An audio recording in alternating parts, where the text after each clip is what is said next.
Jake here for American Trucks, and today I'm taking a look at these RB20 running boards in texture black for 2019 and newer Silverado 1500 crew cabs. These running boards are going to appeal to the Silverado owner who's looking to add some protection, some off-road style, and not sacrifice the functionality of their truck. These are high-quality steel running boards that make a rugged visual statement with some added protection and versatility, and they perfectly go with your Silverado styling. Now, running boards are some of the easiest modifications you can make to your truck, and unlike a lot of other mods, they can serve multiple purposes, like these do. Now, of course, the primary function of any running board is access to the truck. So at the front here, they measure a big 7.5 inches wide, and they taper down to 6.5 inches in the rear. So they're going to provide a wide, solid foundation on which to put your feet all the way through. Now, for somebody who's a little bit shorter like I am, I find these kinds of steps way more helpful than the smaller ones with the individual steps.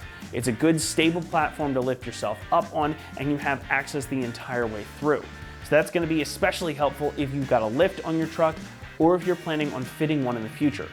The punched hole design also helps improve grip by letting water and debris drain off, and it gives the tread of your shoes something to grab onto as well. And that black powder coat finish also helps as it brings a little bit of extra grip and texture to the steps, in addition to providing some additional protection for the steps themselves. Now, the steps are also made from heavy-duty 16-gauge steel that has been zinc-coated and galvanized to protect against rust and corrosion. So you've got 3 lines of defense there. And with all of that and the aforementioned powder coat finish, I think it's safe to say that these are going to stand the test of time even if you live in a harsh climate. Now, the bottoms of the steps are also pretty open, so they're not going to retain moisture in the same way as something like a tubular step. And that brings us to the other big benefit here, the protection. Now, as you can see from the shots of our truck and looking at these on the table in front of me, these are a pretty low profile design, only a few inches thick. Now, they tuck up pretty close to the rocker panels of your truck, so if you're doing any kind of off-roading, these are going to provide a lot of protection for those panels, sort of like a rock slider. And it's not going to seriously affect your ground clearance or that breakover angle, so you're not really sacrificing much capability by running these.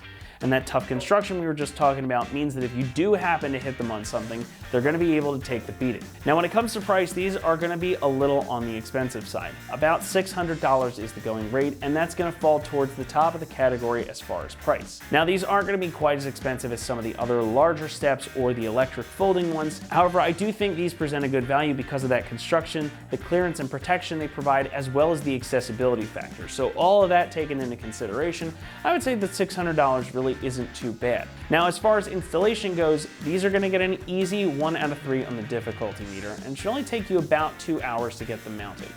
All of the hardware needed comes in the box, including all of the bracketry that you need to get these guys mounted up. And there's no cutting or modification needed to your truck or to the steps themselves. This is a simple bolt-on installation, and to show you that process, let's throw it over to one of our AT customers right now.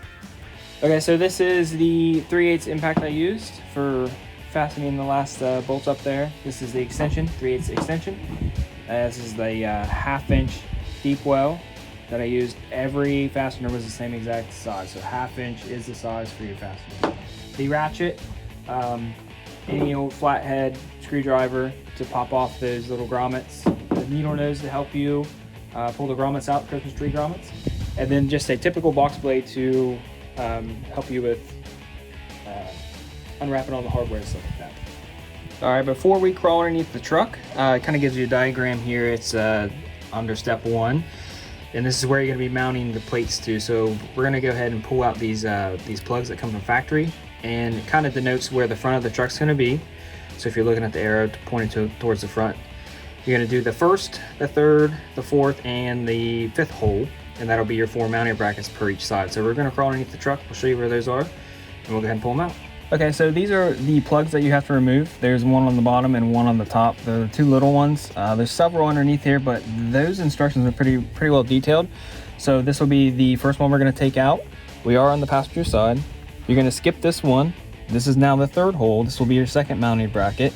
And then we will relocate. We'll go back and I'll show you the other one. So the best way that I've found to take these out if you don't have the proper tools is the thinnest flathead you can get.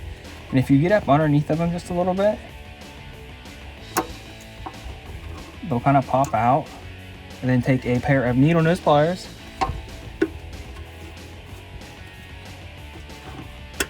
and they should pop out. They're kind of, I think they're called Christmas trees. I think it's the actual term for them. So those you'll kind of set to the side. Obviously you won't be reusing these. So we'll go ahead and take this one out. We'll relocate and we'll take the other ones out. So again, you just kind of pop up underneath of it. They're a little tricky to see, but you just want to get one corner up, and then you can weasel your needle nose underneath those. And again, it kind of helps if you rock them a little bit.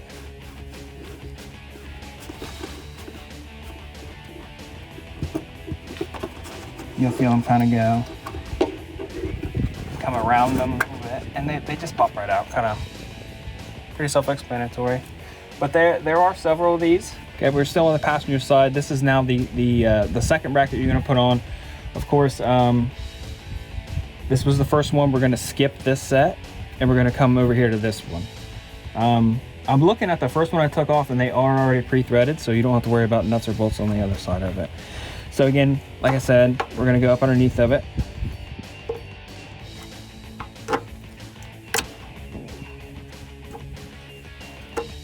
Kind of pop it up a little bit like that, and then you'll sneak underneath of it with your needle nose, and then you kind of want to pull down in a vertical direction. And that one was pretty easy. It just comes right out. And then you're always doing the one right above it, so I mean, can't really get confused too much. If you take them out, they will go back in, so it's no big deal. I will say the top one's a little more tricky. If you pop it up a little bit like this, and you can get your thumb underneath of it, you're able to weasel those needle nose underneath of it, and then you can kind of just pop them out.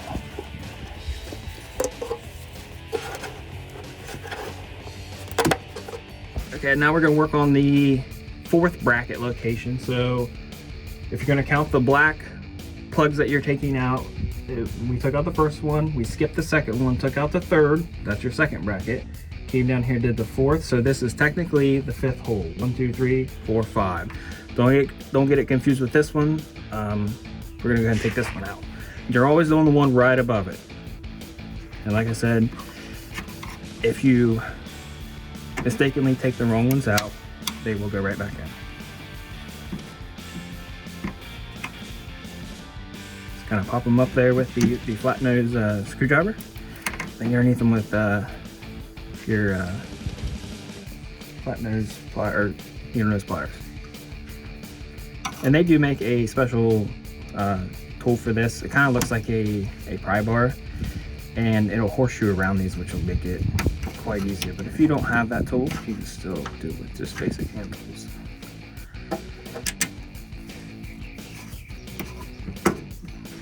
Okay, so we're gonna move on to step 2. We're gonna attach one of the brackets to the body panel using the supplied hardware, and they kind of give you pretty good diagrams here.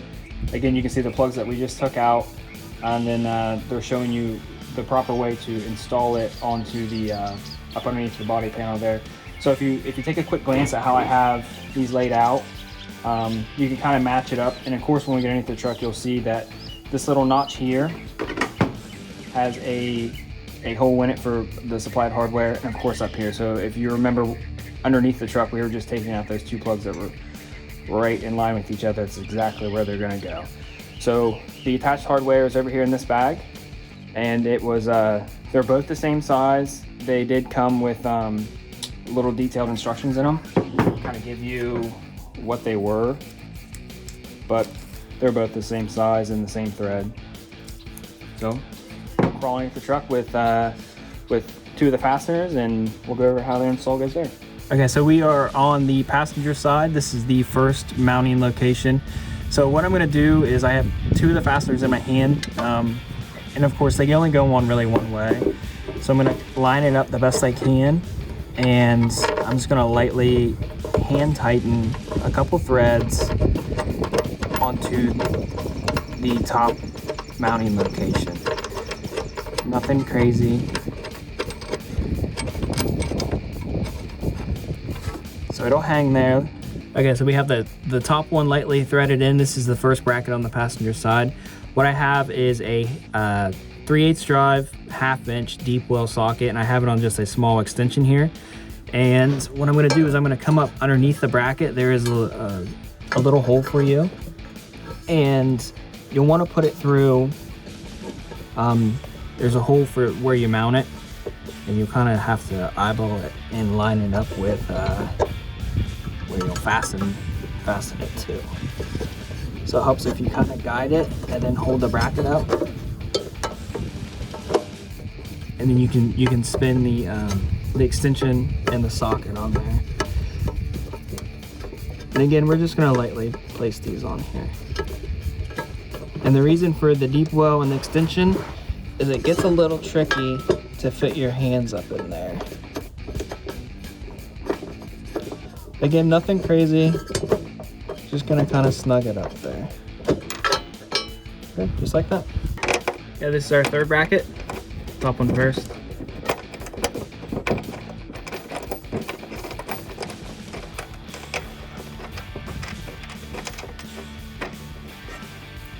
We'll move on to the bottom one. It helps if you can hold the bracket up against the body of the truck. It'll help you kind of line up. Again, I'm gonna grab the same ratchet. Make it a little easier for myself.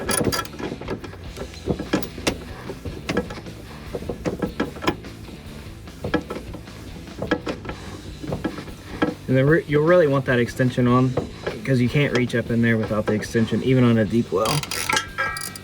All right, this is the fourth bracket on the passenger side. A lot of rinse and repeat. I'm gonna do the top one first.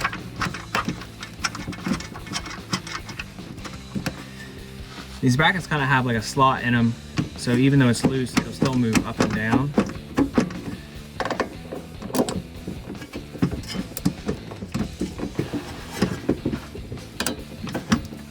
Just gonna run it up until it's snug. All right, so we have the running board just placed up there. The Go Rhino logo is towards the rear of the vehicle. So this is our first bracket on the passenger side. The bracket is in a U shape. So what you'll do is there's a channel here, and you'll slide the bracket up in, and then you'll turn it sideways. So it's easier to come from the back a little bit. You just take it in, and you'll spin it sideways. And underneath the bracket, there are two elongated holes. It's the same exact hardware. So I'm gonna kind of line it up to the first hole, and then just thread it in. Go ahead and grab my second one. There are two bolts for this.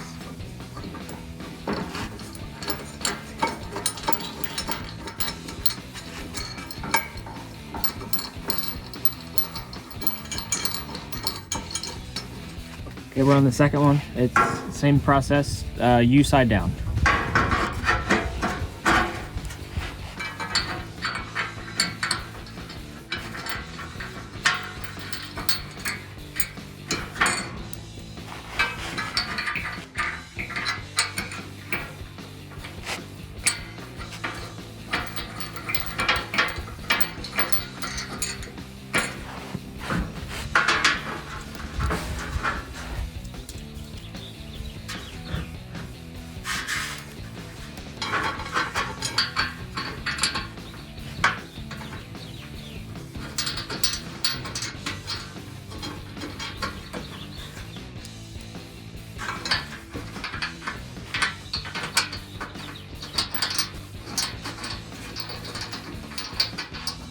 Fourth bracket, you're gonna have to come from the front of the vehicle. There's not much room to get in the back, because again, you got to put it in with the running board, and then you're gonna spin it sideways. So up, in, sideways. U side, always down.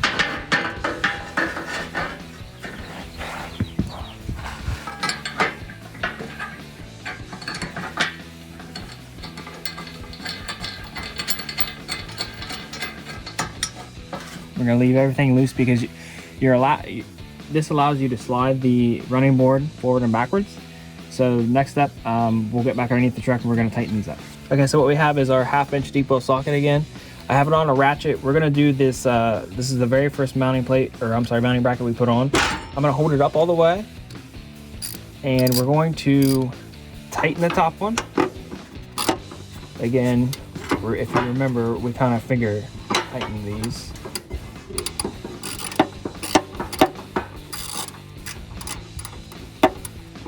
Okay, and then we'll jump down to the bottom one, but I'm gonna need my extension again. So, be a 1/2 inch socket with my extension.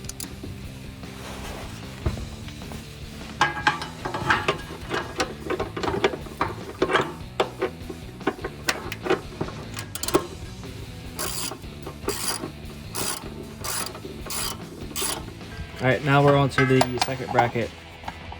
We're doing the final tightening of it. I think I can go a little more. Okay, so it's a 1/2 inch deep well.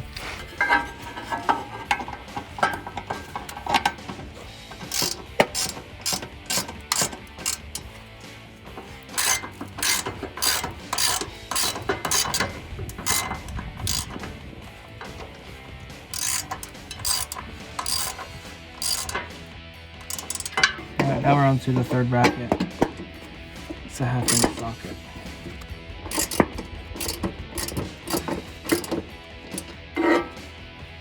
While I'm here, I'm going to go ahead and jump to the last bracket before I put my extension on.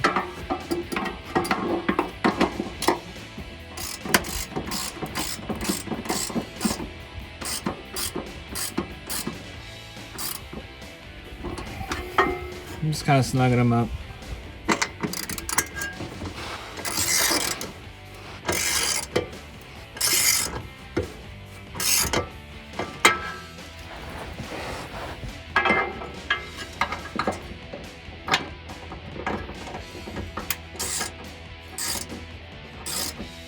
Okay, so we have the brackets mounted, the actual running board placed up with the U-bolt or U-brackets underneath and the fasteners lightly tightened.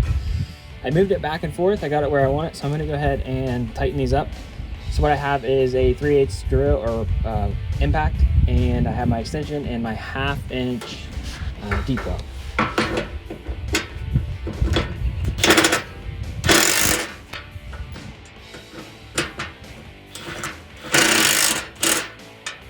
Okay, so we went ahead and tightened all the brackets back up to the board. So this is the finished passenger side. Just a little note. It will slide in and out a little bit, and if you want it flush to the body, there's a lip on the backside of the running board. So just push it all the way back and then tighten the other ones down. That's going to wrap it up for our review and install of the RB20 running boards in textured black for 2019 and newer Silverado 1500 crew cabs. Thanks for watching, and as always, for all things Silverado, be sure to stick with us right here at AmericanTrucks.com.